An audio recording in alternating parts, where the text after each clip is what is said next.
Hello viewer, সবাইকে welcome জানিয়ে আজকে আমি আমার ব্লগ শুরু করতে যাচ্ছি। দেখুন, আমি আর আমার মেয়ে সুন্দর মতো রেডি হয়ে গেছি একটা বিশেষ উপলক্ষে। এই ভিডিওটা কিন্তু প্রায় 2-3 মাস আগে করা, অর্থাৎ রোজার ঈদের ছুটিতে আমি যখন চট্টগ্রাম গিয়েছিলাম সেই সময়কার ভিডিও। এখন নতুন করে ওভাবে ভিডিও করা হয় না, যে আমি যে কোথাও বাইরে যাব, ঘুরতে যাব, সেটা হচ্ছে না, কারণ আমার মেয়ে অসুস্থ ছিল। তারপরের ঈদে, এই কোরবানির ঈদে আমি অসুস্থ এবং এখনও অসুস্থতা কাটিয়ে উঠতে পারিনি। সো বেড়াতে যাওয়ার ফুসরত তো দূরের কথা, শারীরিক সুস্থতাও নাই যে আমি ঘুরবো। তো আমরা শ্বশুরবাড়ি থেকে বের হয়ে গেলাম। আমার শ্বশুরবাড়ি হচ্ছে নন্দনকানন 1 নম্বর গলি। সেখান থেকে এই যে পাহাড়িকা স্কুলের পাশ দিয়ে আমরা হেঁটে হেঁটে উঠছি। ওইদিকে একটু যারা গিয়েছেন চট্টগ্রামবাসী, একটু ঢালু কিন্তু। তো হেঁটে হেঁটে একটু উপরে উঠে এখন আমরা সিএনজি নিব। এই যে ডিসি হিল দেখা যাচ্ছে, এই যে সুন্দর পাহাড়িকা স্কুল। নামটা যেমন সুন্দর, স্কুলটা দেখতেও সুন্দর। আগের স্কুলটাই রয়ে গেছে, পুরানো বিল্ডিং, লাল ইট বা লাল রঙের, ভালো লাগে অনেক। আর পাহাড়িকা নামটাও কত সুন্দর, তাই না? ডিসি হিল পার হচ্ছি। ডিসি হিলের সাথে আমাদের অনেক স্মৃতি জড়িয়ে আছে। আমার বর্ন অ্যান্ড ব্রড আপ ঢাকাতে হলেও বছরে অন্তত একবার আর বেশি হলে 2বার তো আসতামই। চট্টগ্রামের জামালখানে আমার মেঝো মামার বাসা ছিল, আর বাংলাদেশ নার্সারির অপোজিটে ছিল আমার বড় মামার বাসা। ছিল মানে কি, এখনও আছে, কিন্তু মেঝো মামার বাসা চেঞ্জ করেছে, যার কারণে জামাল খান, চেরাগি মোড়, এই জায়গাগুলো আমার কাছে খুবই পরিচিত, খুবই মানে অনেক পরিচিত। কাজিনদের সাথে, মামাতো ভাই বোনদের সাথে হেঁটে হেঁটে এখান থেকে এখানে যাওয়া, এই ব্যাপারগুলো আমি খুবই মিস করি। ওই যে আপনারা কিন্তু দেখে ফেলেছেন চেরাগি মোড় পার হচ্ছি। আর সুরেলার শরীরটা কিন্তু তখন ভালো ছিল না, তারপরে ওর জ্বরটা কমে গিয়েছিল একটু, এই জন্যই বের হওয়া। সোমের বাবা একবার বলেছিল যে তোমরা যাও, আমি না যাই। তা আমি বললাম যে না, চলো, যাবো আর আসবো। ওখানে গিয়ে দেখলাম সবাইকে দেখতে পাচ্ছি। এই যে আমার মামাতো ভাইয়ের বউ মমো, তারপর মাসিকে দেখতে পাচ্ছি। সবাই খুব আনন্দ করছে, ছবি উঠাচ্ছে। আমি কিন্তু অনেক শেষের দিকে গিয়েছিলাম, যার কারণে অনেক নাচানাচি হয়েছিল, সবকিছু আমি মিস করেছি।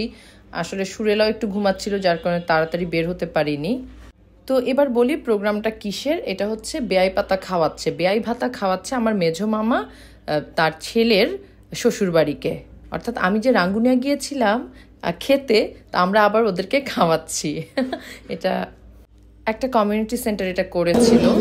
তো সবার সাথে একটু কুশল বিনিময় করে সুন্দর চলে গেলাম খেতে, কারণ খিদা তো লেগেছে। মুরগির রোস্ট, রূপচাঁদা ফ্রাই, তারপর চিলি ফিশ, মানে অনিয়ন ফিশ, অনেক আইটেম ছিল, অনেক আইটেম, এবং গরম গরম সার্ভ করেছিল, খুব মজা করে খেলাম।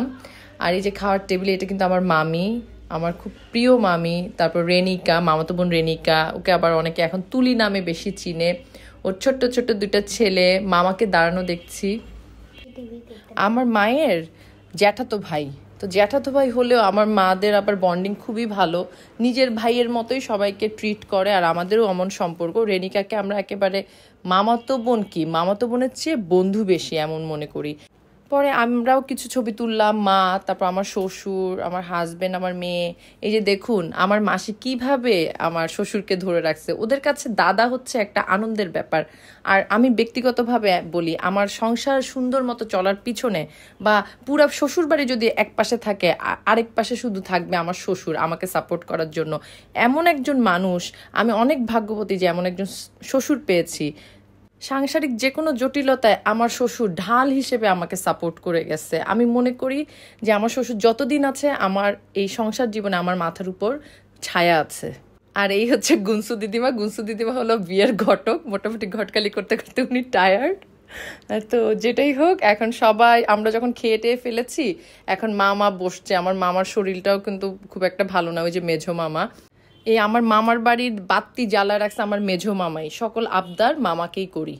আর এটা হচ্ছে সেজো মামি। সেজো মামির সাথেও আমার শ্বশুরের পোজ এটা থাকবে। আর আমার শ্বশুরের হচ্ছে কোনো ধরনের অহংকার বা কিছু নাই, উনি সবাইকে সমান চোখে দেখে। আমি চাই আমার মাথায় যতগুলো চুল আছে তার চেয়েও ডাবল আমার শ্বশুরের আয়ু হোক। সবাই আমার শ্বশুরের জন্য প্রার্থনা করবেন।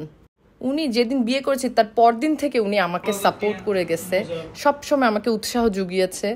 তো আমার কাছে অনেক বড় অনুপ্রেরণা হচ্ছে আমার শ্বশুর। এই হচ্ছে সেজো মামার মেয়ে, আমার মামাতো বোন। তো ভিডিওটা কেমন লাগলো জানাবেন। অনেক কথা শেয়ার করে ফেলেছি আপনাদেরকে আপন ভেবে। ভালো থাকুন, সুস্থ থাকুন, বিদায় নিচ্ছি।